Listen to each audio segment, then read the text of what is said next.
Have you ever wanted to make friends in America but felt frozen when someone tried to start a conversation? You're not alone. Today, I'm going to teach you 5 phrases that native speakers actually use to build real friendships. And after this lesson, you'll know exactly what to say. Hello, and welcome back to Daily English Edge. I'm your host, and today we're focusing on something most English classes skip over: the real conversational phrases you need to make genuine friends as an adult in America. Whether you just moved to the United States or you've been here for a while, learning these 5 expressions will help you sound confident, natural, and approachable. Let's dive in. The first phrase is, "That sounds interesting. Tell me more." This is one of the most powerful friendship-building expressions in English. When someone mentions something about their life, their hobby, or their weekend plans, saying, "That sounds interesting. Tell me more," shows genuine curiosity. It's not just polite, it proves you're actually listening.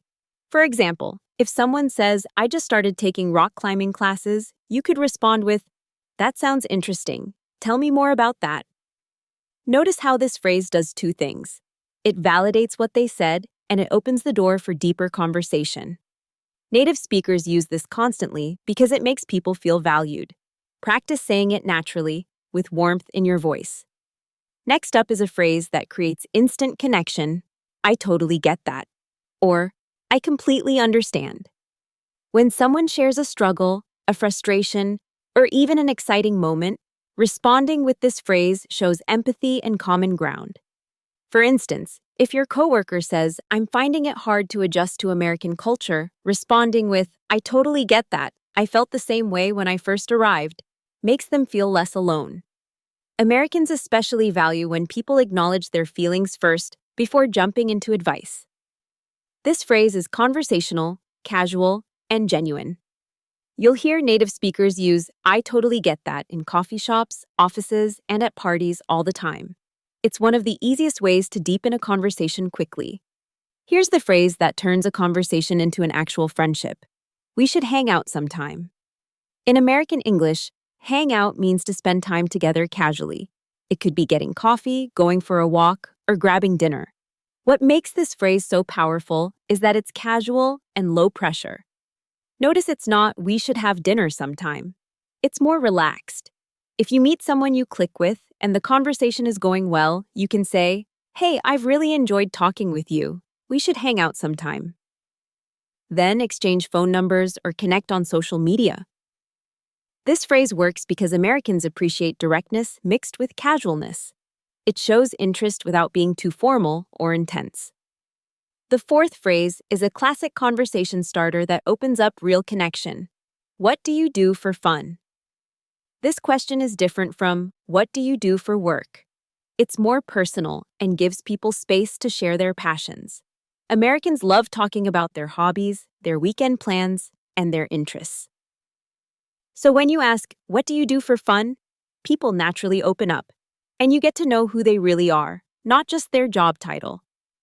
This is especially useful when you're meeting new people at parties, classes, or community events. Follow up by asking follow-up questions based on their answer. If they say, "I love hiking," you could ask, "Where's your favorite trail?" Or, "안 추워, how often do you go?" This keeps the conversation flowing naturally. Finally, let's talk about the phrase that shows gratitude and deepens trust. "I appreciate that. Thanks for sharing." Friendship in America is built on mutual respect and vulnerability. When someone opens up to you about something personal, ending the conversation with "I appreciate that. Thanks for sharing," shows you value their trust and honesty. This phrase is simple but powerful. For example, if someone tells you about a challenge they're facing or shares a personal story, responding with "I appreciate that. Thanks for sharing. I feel lucky you trusted me with that," makes them feel heard and respected. In American friendship culture, acknowledging vulnerability creates deeper bonds faster. Use this phrase and watch how people respond. They'll naturally want to spend more time with you. There you have it, 5 essential English phrases that will transform how you make friends in America. Remember, authentic friendship comes from genuine curiosity, active listening, and showing appreciation. Practice these phrases, use them naturally in your next conversation, and watch how people respond. If you found this lesson helpful, please subscribe to Daily English Edge for a new English lesson every single day. And let me know in the comments which phrase resonates with you most. See you in the next video.